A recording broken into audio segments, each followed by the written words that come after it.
Ben Carson spoke at a Georgia megachurch on Sunday, and he did a rambling, fact-free speech on a variety of issues.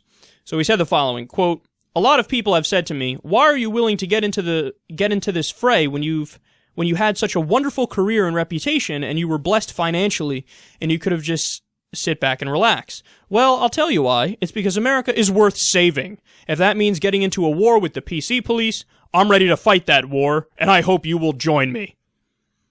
All right, so this is now classic Ben Carson. This is the 5th time that he said this, and we've covered it in one way or another.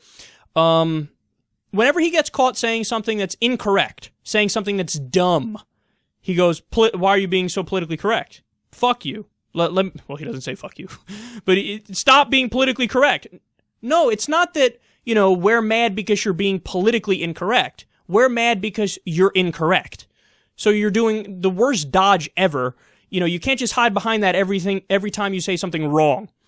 Then he moved on to the issue of God. He said, quote, "The Pledge of Allegiance to our flag says we are one nation under God. Many courtrooms in the land on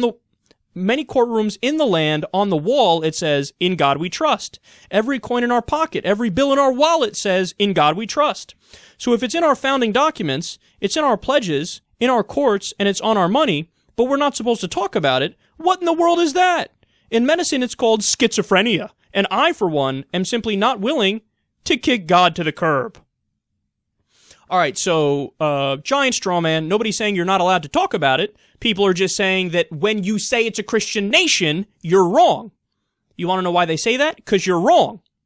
So let's do some fact-checking here. Quote, "Congress adopted 'In God We Trust' as the official motto nearly 60 years ago during the Cold War to replace the original motto 'E Pluribus Unum,' which was adopted in 1782.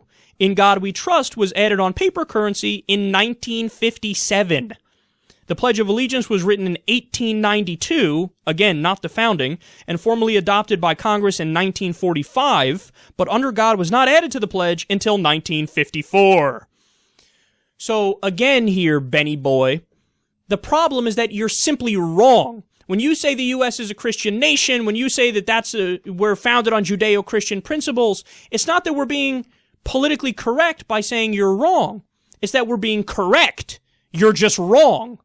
So, we're really a secular nation, and if you bother to read the Constitution, you'd understand that. Because, you want to know how the founders could have said we're a Christian nation? Could have decided officially we're a Christian nation? They could have added that in the Constitution. They could have said, by the way, we're a Christian nation. But you know what they said? They said the opposite. They said there's no religious test for office, and the government needs to remain neutral on religious issues. It's the first sentence of the First Amendment is about how religion and state are separate. So we're the first official secular nation. We deserve credit for that. You're trying to change the history because you want it to suit your narrative. But the problem is your narrative is wrong.